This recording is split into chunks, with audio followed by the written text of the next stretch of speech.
Bharti news, सीधा, सटीक और निष्पक्ष। नमस्कार, मैं हूं पुष्पेंद्र और आप देख रहे हैं भारती न्यूज। फटाफट नजर डालते हैं आज की मुख्य 50 खबरों पर। मिजोरम में जोरम पीपल्स मूवमेंट यानी ZPM के नेता लाल दुहोमा ने आज मुख्यमंत्री पद की शपथ ली। लाल दुहोमा ने 40 में से 27 सीटें जीती थीं। राजस्थान में मुख्यमंत्री पद की रेस में शामिल वसुंधरा राजे के बेटे दुष्यंत सिंह पर विधायकों की बाड़ेबंदी का आरोप लगा। किशनगंज से बीजेपी विधायक ललित मीणा के पिता ने कहा कि उनके बेटे समेत कई विधायकों को एक रिजॉर्ट में रखा गया है। उन्हें काफी मशक्कत के बाद घर लाया गया। मध्य प्रदेश, राजस्थान और छत्तीसगढ़ में मुख्यमंत्री को लेकर बीजेपी में मंथन जारी है। दिल्ली में लगातार बैठकें हो रही हैं। राजस्थान की पूर्व CM वसुंधरा राजे JP नड्डा से मिलने दिल्ली पहुंची। साथ में उनके बेटे दुष्यंत सिंह भी थे। छत्तीसगढ़ में मुख्यमंत्री की रेस में शामिल रेणुका सिंह ने भी नड्डा से मुलाकात की। राष्ट्रीय राजपूत करणी सेना के अध्यक्ष सुखदेव सिंह गोगामेडी की हत्यारों पर पुलिस ने 5 लाख रुपए का इनाम घोषित किया है। फरार आरोपित रोहित सिंह राठौर और नितिन फौजी को पकड़ने के लिए पुलिस राजस्थान समेत कई राज्यों में छापेमारी कर रही है। कांग्रेस नेता रेवंत रेड्डी ने तेलंगाना के मुख्यमंत्री पद की शपथ ली। डिप्टी CM भट्टी विक्रमार्क समेत 10 मंत्रियों ने पद और गोपनीयता की कसम खाई। मुख्यमंत्री बनते ही रेवंत ने कांग्रेस की 6 चुनावी गारंटियों पर मुहर लगाई। इसमें महिलाओं और किसानों को कैश मदद और 200 यूनिट फ्री बिजली की गारंटी शामिल है। केरल में दहेज की मांग से परेशान 26 साल की डॉक्टर शहाना ने आत्महत्या कर ली। उसने सुसाइड नोट में लिखा कि सबको सिर्फ पैसा चाहिए। 6 महीने से लापता चीन के पूर्व विदेश मंत्री क्विन गेंग की मौत हो गई है। ये दावा अमेरिकी मीडिया हाउस पॉलिटिको ने किया। राष्ट्रपति शी जिनपिंग के करीबी रहे क्विन को इसी साल जुलाई में विदेशी मंत्री पद से हटा दिया गया था। उन पर जासूसी करने का भी आरोप लगा था। बंगाल की खाड़ी से उठे मिचोंग तूफान की वजह से आई बाढ़ से तमिलनाडु के 1.2 करोड़ लोग प्रभावित हुए। चेन्नई, तिरुवल्लुर, कांचीपुरम और चेंगलपट्टू जिले में सबसे ज्यादा तबाही हुई। चेन्नई आने जाने वाली 15 ट्रेन कैंसिल की गईं। 4 दिसंबर से सभी स्कूल कॉलेज बंद हैं। उधर PM मोदी ने फ्लड मैनेजमेंट प्रोजेक्ट के लिए 561 करोड़ रुपए के फंड को मंजूरी दे दी है। चेन्नई में एक दिन में सबसे ज्यादा 50 सेंटीमीटर बारिश रिकॉर्ड की गई। इसके चलते आई बाढ़ से 20 लोगों की अब तक मौत हो चुकी है। हरियाणा से भाजपा सांसद धर्मवीर सिंह ने शून्यकाल में कहा कि लिव इन रिलेशनशिप खतरनाक बीमारी की तरह है। इसे समाज से बाहर करने और इसके खिलाफ कानून बनाने की जरूरत है। ISIS से जुड़े 6 संदिग्ध गोधरा से गिरफ्तार। NIA से मिली थी गुजरात में आतंकी संगठन का स्लीपर सेल एक्टिव होने की सूचना। हरियाणा की 9 साल की बच्ची ने बनाया वर्ल्ड रिकॉर्ड। 1 मिनट में लिखे 54 शब्द। इंटरनेट से नए नए अक्षर सीखे। IAS बनना है बच्ची का सपना। इसरो अगले साल 10 बड़े मिशन पर काम करेगा। इसमें PSLV के 6 प्रोजेक्ट शामिल हैं। राज्यसभा में केंद्रीय मंत्री जितेंद्र सिंह ने जानकारी दी। हार के कारणों की समीक्षा में जुटी कांग्रेस। दिल्ली में AICC मुख्यालय में आज शाम अहम बैठक हुई। कमलनाथ भी इस बैठक में शामिल हुए। गाजा में हमास के कई आतंकियों ने इजरायली सेना के सामने सरेंडर कर दिया। इनकी तस्वीरें भी सामने आई हैं। लेबनान से इजरायल पर हमले तेज हो गए हैं। गुरुवार को फिर लेबनान के आतंकी संगठन हिजबुल्लाह ने एंटी टैंक मिसाइलें इजरायली क्षेत्र में दागी। इनमें से एक नागरिक की मौत हो गई। हमास के कब्जे वाले गाजा की हेल्थ मिनिस्ट्री ने गुरुवार रात दावा किया कि इजरायली हमलों में अब तक कुल 17,177 लोग मारे गए हैं। इसके अलावा 46,000 लोग घायल भी हुए हैं।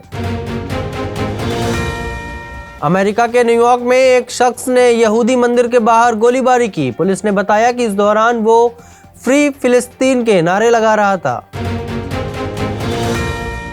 गाजा में हमास के खिलाफ जंग लड़ रहे एक भारतीय मूल के इजरायली सैनिक गिल डैनियल्स की मौत हो गई। इजरायली सेना ने इसकी पुष्टि की है। इराक में हिजबुल्लाह ने तेल टैंकर को बनाया मिसाइल लॉन्चर। सीरिया में अमेरिकी सेना के बेस पर 122 मिसाइलें दागी गईं। पाकिस्तान की बजाय अब अफगानिस्तान में मौका देख रहा है चीन। पाकिस्तानी साझेदारी वाले सीपैक में तालिबान को जगह दे सकता है चाइना। अफगानिस्तान के गृह मंत्री के पास पाकिस्तानी पासपोर्ट आईएसआई के कहने पर इमरान सरकार ने जारी किया था। अब 2 अफसर गिरफ्तार हुए। कतर में 8 पूर्व भारतीय नौसैनिकों से मिले इंडियन एम्बेसडर। मौत की सजा के खिलाफ 2 बार सुनवाई हुई, सभी 1 साल से कैद है। पाकिस्तान में पश्तून नेता मंजूर पश्तीन कोर्ट में पेश। पार्टी ने अगवा किए जाने का आरोप लगाया था। अफगान बॉर्डर पर आंदोलन कर रहे थे। शान मसूद ने कहा कि पाकिस्तान क्रिकेटरों को कार्यभार और खेल की परिस्थितियों सहित कई कारकों को ध्यान में रखते हुए ऑस्ट्रेलिया के खिलाफ पर्थ टेस्ट के लिए अपने तेज आक्रमण पर ध्यान केंद्रित करेगा। ब्रिस्बेन के गाबा में ब्रिस्बेन हीट और मेलबर्न स्टार्स के बीच बिग बैश लीग 2023 के उद्घाटन मैच के बाद मार्नस लाबुशेन को प्रशंसकों के साथ सेल्फी लेने में हुई कठिनाई। मैट रेनशॉ ने शुक्रवार 8 दिसंबर को कैनबरा के मनुका ओवल में शान मसूद की पाकिस्तान के खिलाफ अभ्यास मैच में प्रधानमंत्री एकादश के लिए शानदार शतक बनाया।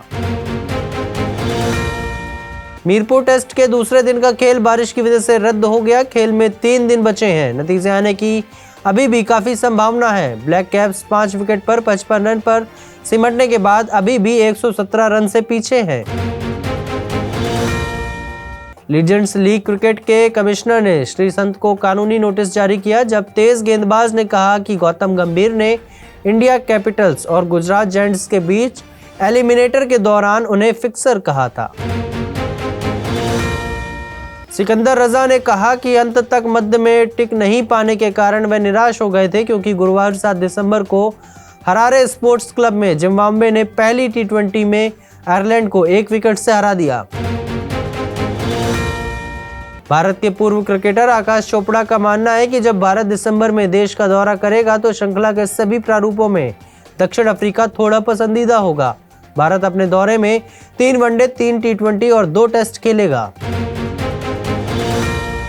इंग्लैंड के हरफन मौला खिलाड़ी मोइन अली ने 2024 में टी20 विश्व कप खिताब की रक्षा के लिए टीम का समर्थन किया है। पिछले कुछ समय से सफेद गेंद वाले क्रिकेट में इंग्लैंड के लिए विनाशकारी समय चल रहा है।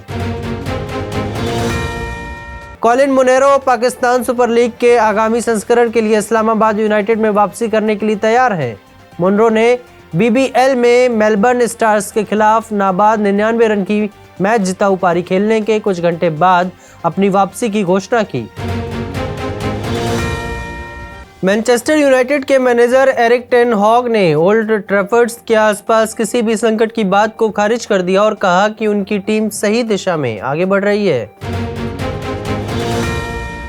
भारतीय रिजर्व बैंक आरबीआई के गवर्नर शक्तिकांत दास ने शुक्रवार को कहा कि केंद्रीय बैंक की मौद्रिक नीति समिति यानी एमपीसी ने प्रमुख रेपो दर को 6.5% पर स्थित रखने का फैसला किया है। यह निर्णय मोटे तौर पर अर्थशास्त्रियों की अपेक्षा के अनुरूप है। कथित तौर पर Adani ports and special economic zone यानी SEZ ने 1100 से 1200 करोड़ रुपए के अनुमानित इक्विटी मूल्य पर ओडिशा में गोपालपुर पोर्ट्स का अधिग्रहण करने के लिए शापुरजी पल्लोनजी समूह के साथ चर्चा की। कई मीडिया रिपोर्ट्स के अनुसार जस्टिन मनी एक प्रमुख बाय नाउ पे लेटर BNPL स्टार्टअप जिसकी कीमत कभी $450 मिलियन थी, कथित तौर पर इस महीने बंद हो रहा है और अपने शेष 150 कर्मचारियों को निकाल रहा है।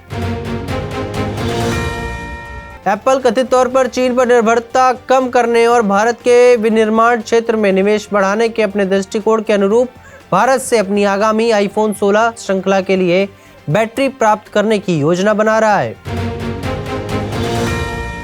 शेयर बाजार ने नया ऑल टाइम हाई बनाया। जहां सेंसेक्स 69,888 को छुआ तो वहीं निफ्टी ने अपना एक नया ऑल टाइम हाई बनाया है। ये 21,006 के स्तर पर पहुंचा है। ऋतिक रोशन और दीपिका पादुकोण की फाइटर का टीजर आखिरकार रिलीज हो गया। अपने कलाकारों के नए पोस्टर का अनावरण करके उत्साह बरकरार रखते हुए निर्माताओं ने अब दिलचस्प टीजर जारी किया है। केजीएफ और केजीएफ 2 की ऐतिहासिक सफलता के बाद कन्नड़ अभिनेता यश एक और दिलचस्प फिल्म के साथ वापस आ गए हैं। अभिनेता ने इंस्टाग्राम पर एक वीडियो के जरिए आगामी फिल्म टॉक्सिक के नाम की घोषणा की। पीकी ब्लाइंडर्स अभिनेता और कवि बेंजामिन जेफोनिया का 65 वर्ष की आयु में निधन हो गया। उन्होंने लोकप्रिय शो में जेरेमिया जीसस की भूमिका निभाई। रणबीर कपूर की एनिमल एक आदमी और उसके पिता के साथ उसके जहरीले रिश्ते के इर्द गिर्द घूमती है। फिल्म ने भारत में करीब 338 करोड़ रुपए की कमाई की है। यह अब किसी भी समय वैश्विक स्तर पर 600 करोड़ रुपए का आंकड़ा भी पार कर जाएगी। अनुभवी अभिनेता जूनियर महमूद का स्टेज 4 के पेट के कैंसर से लंबी लड़ाई के बाद निधन हो गया। वह 67 वर्षीय बुजुर्ग थे। 8 दिसंबर की सुबह करीब 2 बजे महमूद की मौत हो गई। सूत्रों के मुताबिक शुक्रवार की नमाज के बाद उन्हें जुहू कब्रिस्तान में सुपुर्दे खाक किया जाएगा। फिलहाल के लिए बस इतना ही। अन्य सभी बड़ी खबरों के लिए देखते रहिए भारती न्यूज। धन्यवाद।